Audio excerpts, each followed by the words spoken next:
All right, ladies and gentlemen, boys and girls, welcome to the world of I broke two bolts off trying to get them out of the back of the turbo on the shop truck and am not very friggin' happy about it. This is also one of those videos that could have other names like how to torch the end of drill bits, how hard can a bolt get when it's heat cycled repeatedly, and last but not least, how to effectively weld two pieces of metal together using rust instead of traditional welding processes. We have tried titanium nitride bits. We have tried standard black oxide bits. I believe there was a cobalt bit thrown in there for flavor.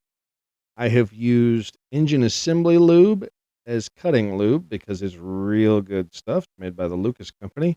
They are not a sponsor, although they very well can be if they want to reach out to me.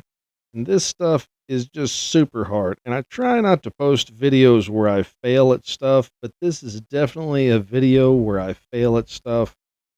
Um, we did get these sort of drilled out. It was a rush project. I needed the shop truck back.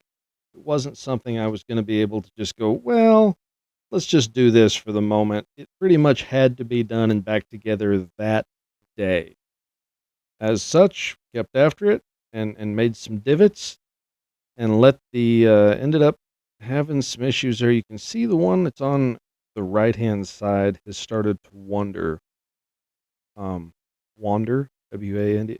It's moving of its own volition, the location of the center of the hole. The other one's doing something real similar. I got the whiz wheel out here in an effort to do something remotely okay.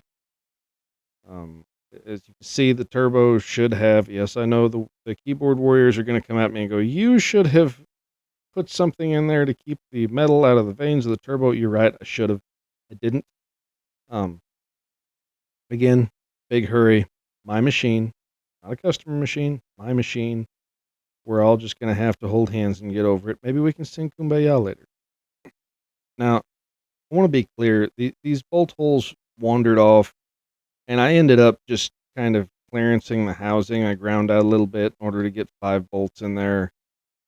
It's drilled and tapped. It's going to stay on there. That housing will never properly fit another turbo, and that exhaust housing there, the whole turbo will never fit another exhaust housing. It is what it is, guys. Um, just wanted to take this opportunity to show that just because you're on YouTube, which I love YouTube, it's been pretty great to me over a period of time, as far as exposure and stuff like that.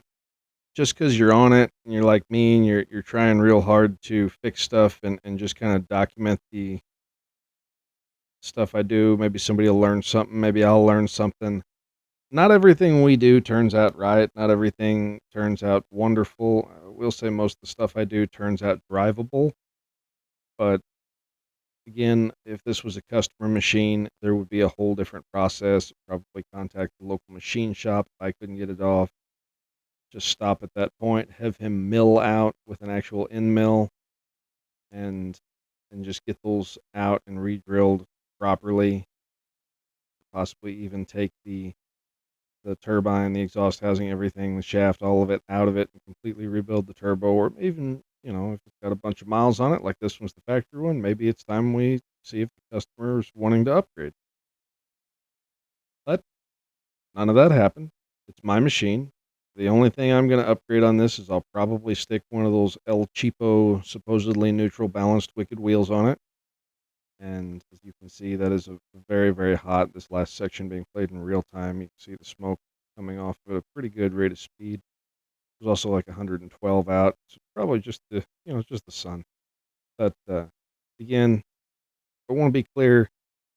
I worked on this for a long time, longer than I really care to share, and it really wasn't right when I got done. It's drivable, but not everything we're doing on YouTube, it's kind of like a highlight reel. If you're watching this and you're thinking, I can't ever have a project because these guys on there are doing this in such a way that I'll never be able to compare. Guys, do not include me in that conversation because I am not that guy. In fact, just today I managed to make this microphone sort of not cut off the first half of every word I take a breath in between. It'll just cut off that next word. That's why I talk so much on it. Again, we're all mortal. I do want to take this opportunity to thank you for watching. I do have some big stuff coming up here in my world that I want to share with everybody. I hope we can all do well with that. And yeah, thank you so much for watching. Please subscribe so you don't miss out. I have something that's just absolutely huge, most expensive, crazy, stupid, possibly most awesome thing I've ever done coming up here in a couple weeks. Thank you so much. Have a great one.